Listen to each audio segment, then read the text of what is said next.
مدینہ کی خاموشی، مگر یہ خاموشی عام نہیں ہے۔ یہ وہ خاموشی ہے جس کے سینے میں صدیوں کا علم چھپا ہوا ہے۔ مسجد نبوی کے ستونوں کے سائے لمبے ہو رہے ہیں اور ان سایوں کے درمیان ایک ننھا سا وجود بیٹھا ہے۔ نہ اس کے ہاتھ میں تلوار ہے، نہ اس کے پاس کوئی لشکر، مگر اس کے پاس کچھ ایسا ہے جو سلطنتوں کو ہلا سکتا ہے۔ علم، مگر کیسا علم؟ کیا یہ وہ علم ہے جو انسان کتابوں سے سیکھتا ہے، یا وہ علم جو سینہ امامت سے منتقل ہوتا ہے؟ کیا یہ بچہ صرف سیکھے گا یا ایک دن خود مرکز علم بن جائے گا؟ اور پھر کیوں تاریخ میں کچھ لوگ یہ ثابت کرنے کی کوشش کریں گے کہ اس نے علم باہر سے لیا؟ پردہ اٹھتا ہے اور کہانی شروع ہوتی ہے ایک ایسے سفر کی جہاں استاد بھی معصوم اور شاگرد بھی تاریخ بدلنے والا۔ محترم سامعین، یہ سمجھنا ضروری ہے، خانوادہ رسالت میں تعلیم عام تھی۔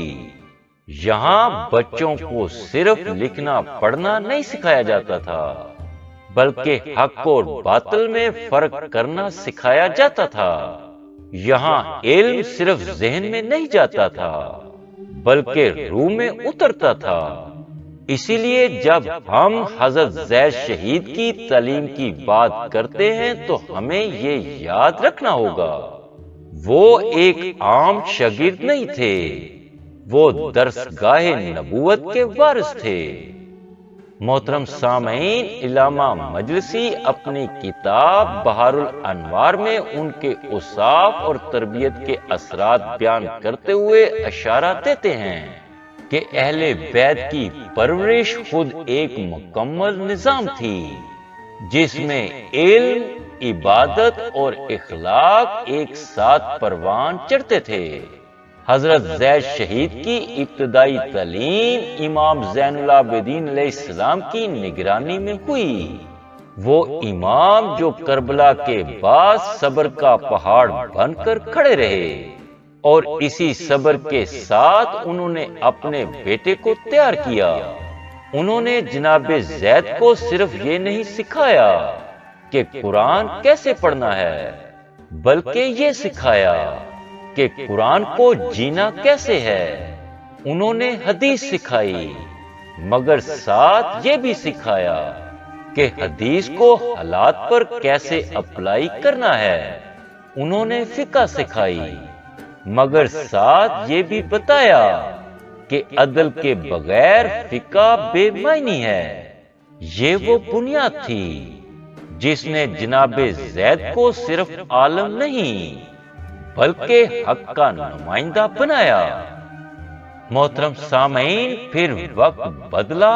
25 محرم 95 ہجری، جناب زید شہید کے سر سے ایک عظیم والد کا سایہ اٹھ گیا، مگر علم کا سفر رکا نہیں۔ اب یہ ذمہ داری آئی امام محمد باقر علیہ السلام کے پاس۔ علامہ شبلی نعمانی اپنی کتاب سیرت النعمان میں لکھتے ہیں، امام محمد باقر علیہ السلام وہ ہستی ہیں جن سے بڑے بڑے علماء نے علم حاصل کیا، اور یہی وہ دروازہ تھا جہاں سے حضرت زید نے علم کی گہرائیوں میں اترنا شروع کیا۔ یہاں انہوں نے سیکھا فصاحت کہ الفاظ دل میں کیسے اترتے ہیں، بلاغت کہ بات اثر کیسے کرتی ہے، حکمت کہ کب بولنا ہے اور کب خاموش رہنا ہے۔ یہ وہ مرحلہ تھا جہاں جناب زید کی زبان صرف گفتگو نہیں رہی بلکہ اثر بن گئی۔ محترم سامعین، پھر ایک اور صدمہ۔ سن 113 ہجری، امام محمد باقر علیہ السلام بھی دنیا سے رخصت ہو گئے۔ اب علم کا سمندر امام جعفر صادق علیہ السلام کی صورت میں سامنے تھا۔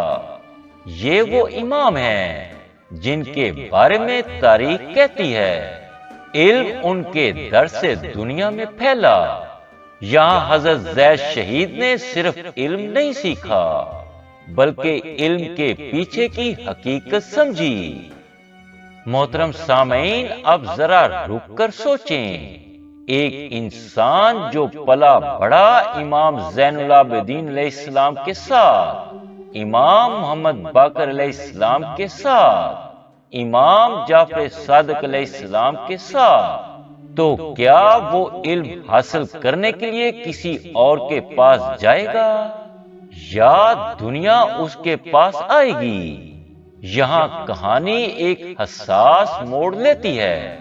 مولانا مناظر احسن گیلانی اپنی کتاب امام ابو حنیفہ کی سیاسی زندگی میں ایک انداز بیان اختیار کرتے ہیں جس سے یہ تاثر ملتا ہے کہ حضرت زید شہید نے مختلف مکاتب فکر سے علم حاصل کیا تھا، حتیٰ کہ واصل بن عطا سے بھی۔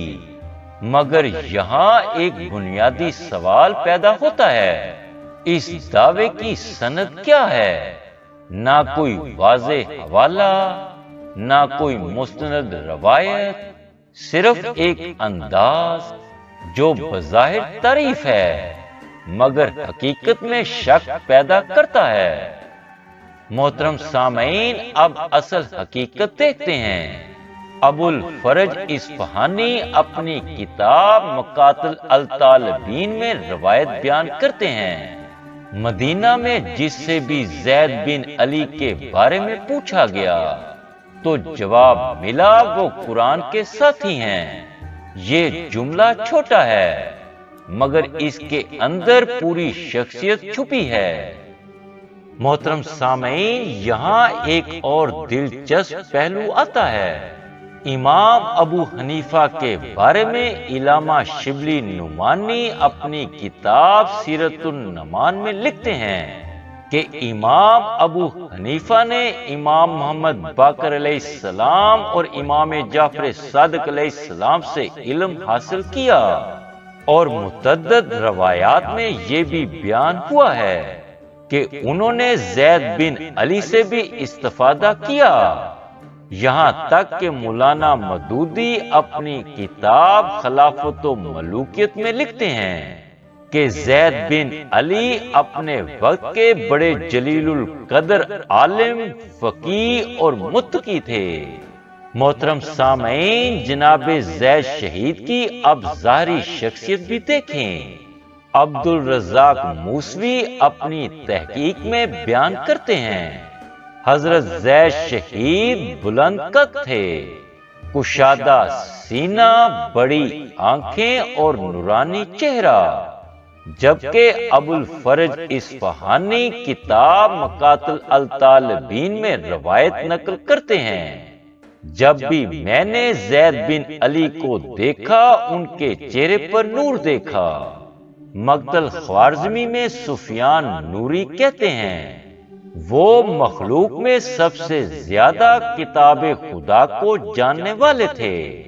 اسی طرح امام ابو حنیفہ کا قول یہ ہے کہ میں نے ان سے زیادہ فقیہ، زیادہ عالم اور زیادہ حاضر جواب کسی کو نہیں دیکھا۔ محترم سامعین، جناب زید شہید کی شہادت کی خبر پہنچی تو امام جعفر صادق علیہ السلام نے فرمایا، خدا کی قسم میرے چچا ہم میں سے سب سے زیادہ دین کی سمجھ رکھنے والے تھے، اور پھر انہوں نے ہمارے خاندان میں اپنے جیسا کوئی نہیں چھوڑا۔ محترم سامعین، اب یہاں سوال اور بھی گہرا ہو جاتا ہے۔